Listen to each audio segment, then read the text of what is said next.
Fase reinvensi 2006 sampai sekarang. Pada fase ini, e-bisnis dijalankan dengan didasarkan pada pelanggan, audiens dan komunitas organisasi bisnis, customer, audience, and community driven. Dengan demikian, para organisasi bisnis mulai memberikan perhatian kepada siapa sebenarnya pelanggan mereka. Jadi fase ini tidak hanya semata-mata mengejar target penjualan atau laba, tetapi juga memperhatikan faktor-faktor yang berkaitan dengan pelanggan dan target pasar mereka, pertumbuhan jaringan sosial. Pada umumnya, bisnis lebih berfokus pada jasa dibanding produk fisik. Namun ada juga istilah mengenai perdagangan elektronik atau e-commerce, sebagaimana yang sudah diuraikan sebelumnya. Istilah ini kadang digunakan sebagai nama lain atau alias dari e-bisnis. Namun sebenarnya kedua istilah tersebut merupakan konsep yang sama sekali berbeda. Namun sebenarnya kedua istilah tersebut merupakan konsep yang sama sekali berbeda. Namun sebenarnya perdagangan elektronik atau e-commerce adalah proses jual beli, layanan pemasaran dan produk serta layanan purna jual melalui jaringan komputer. Oleh karena dalam e-bisnis mencakup proses bertransaksi dengan pemasok dan pelanggan, maka terdapat aktivitas yang dianggap tumpang tindih dengan aktivitas e-commerce. Meskipun istilah e-bisnis dan e-commerce sering digunakan secara sinonim, perbedaan di antara istilah tersebut terletak pada cakupan proses yang lebih luas dalam bisnis elektronik yang mencakup transaksi internal dalam suatu organisasi. Ini termasuk transaksi yang berkaitan dengan pengadaan, logistik, manajemen rantai pasokan, pembayaran, stok kontrol, dan pelacakan pesanan.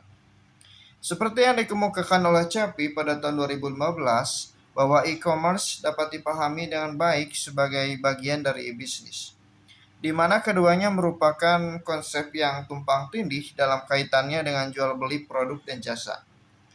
Perdagangan elektronik atau e-commerce mengacu pada semua jenis transaksi elektronik antara organisasi dan pemangku kepentingan, baik itu transaksi keuangan atau pertukaran informasi atau layanan lainnya.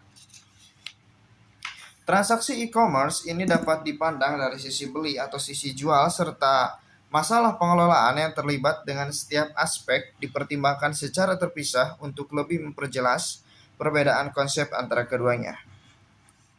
Turban et al. 2018 mengemukakan suatu arsitektur e-bisnis. Arsitektur e-bisnis itu ada yang dinamakan dengan data models, kemudian business rules discovery tools access rules, kemudian information security specification, kemudian SCM atau SCM, kemudian CRM atau CRM, kemudian ada ERP atau ERP, kemudian ada groupware, kemudian ada DBMS atau DBMS, kemudian ada web server, application server, other application, network access device, security service, development tools, and other components. Berdasarkan gambar 14 tersebut, maka dapat dijelaskan bahwa arsitektur e-bisnis adalah gambaran terpusat bentuk baru dalam hal fungsi proses yang saling terintegrasi untuk memenuhi kebutuhan perusahaan dalam kaitannya dengan e-bisnis.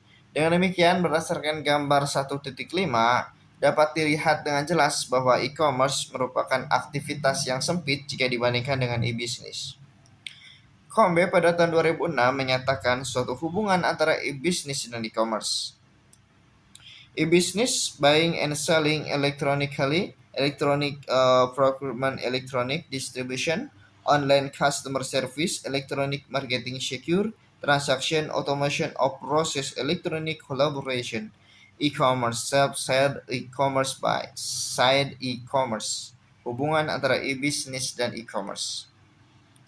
Dengan demikian, berdasarkan gambar 1.6, e-commerce dari sisi pembelian dapat diartikan sebagai transaksi elektronik antara bagian pembelian dan pemasoknya, serta e-commerce dari sisi penjualan mengacu pada transaksi elektronik antara organisasi pemasok dan pelanggannya.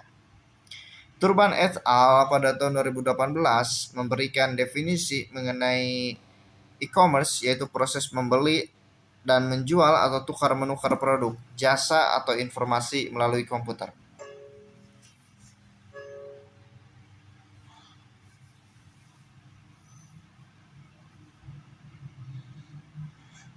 Sedangkan Loudon dan Loudon pada tahun 2012